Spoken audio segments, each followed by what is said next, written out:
Welcome to step one of our paper mache sculpture. So for my first step, I have masking tape. You can play around with different types of tapes. Painter's tape might work too. Play around. I have aluminum foil and I have plastic Easter eggs. This is going to be the belly of my dragon. But before I even start showing you how to create it, this project will require a lot of creative problem solving on your part. One of the things I love about paper mache is you can use objects and materials found in your home. But you do have to be a creative problem solver, and you will have to think creatively, think outside the box, and substitute materials. So for example, if you don't have a plastic Easter egg, go through your recycling bin. Find a small water bottle. Find an old flyer, some newspaper you can crumple up. Every single step of the way, if you don't have the exact material I'm showing you, think of a substitute. And that's really one of my main objectives in this lesson, is how can you use materials that you have at home to create an art sculpture? So I'm using Easter eggs. I'm using masking tape, but what substitutions do you have that will work well for you?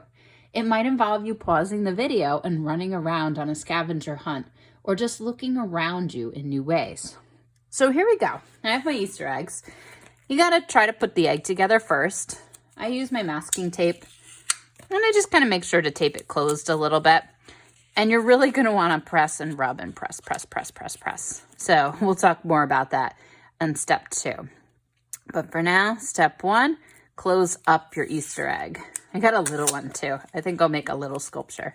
I am making dragons, but again, you guys can make anything you want. Maybe you start with a dragon, and then in the future, you create other paper mache creatures.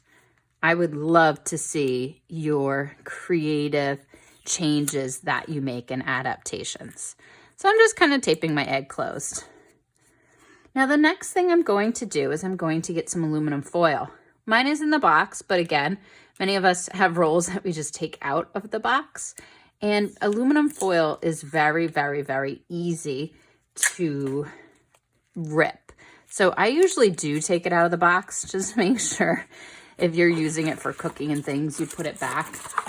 And I'm gonna pull off one piece, and I just kind of do a little preparation there. And just pull it.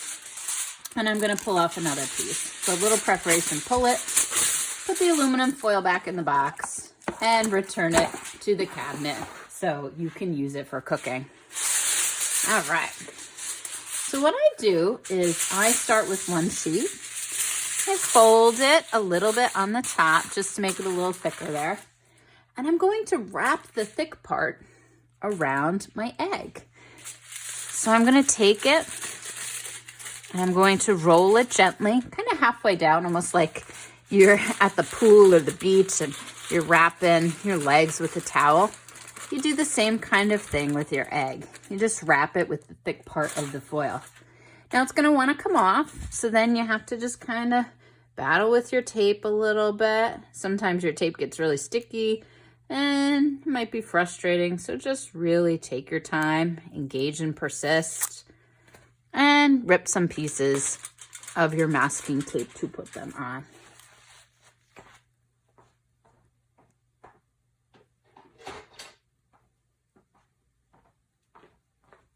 I'm going to try with some painter's tape so you can see it better. Oh yeah, my painter's tape works pretty good. And I'm basically just taping my foil onto my egg. And just tape it onto your egg. We're going to be doing a lot of taping these next few days. So if you have a tape dispenser you'd prefer, fine. Some people, before they start, they just rip off 10 pieces and just hang them someplace so they're ready to go. But I'm just taping my foil onto my egg so it doesn't pop off. Okay, so it's on there. And now I'm gently going to twist. Notice my hand is making a really wide circle. So I really gently twist. I'm keeping some of the air inside of that foil. So I want to keep some air in so it has a gradation from thick to thin. It's not thick and thin like a mouse tail. You're keeping some air in there. And as you get down, because I'm thinking about making a dragon tail, then it gets thinner and thinner and thinner.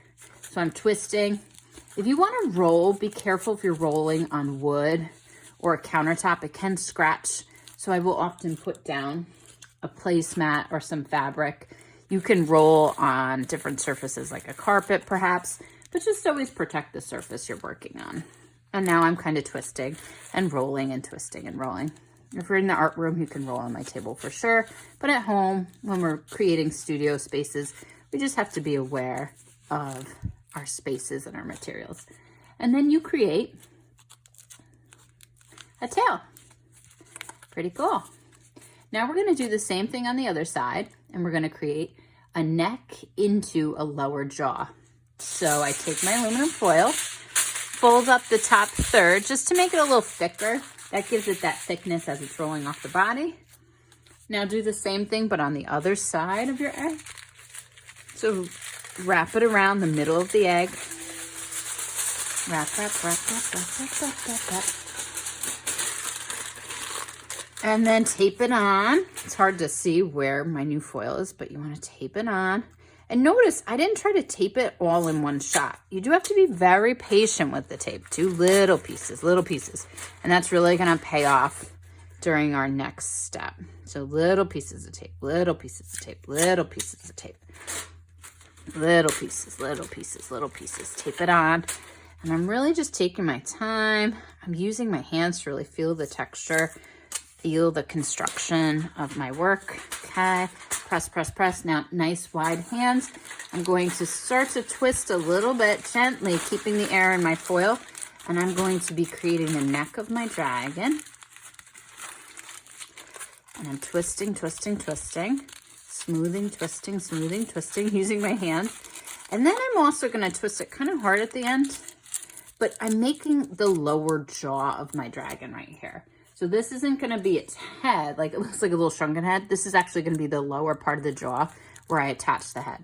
Now again, you can roll it, be a creative problem solver. If yours is way too thin, go get some more foil and do another layer, almost like a scarf on here.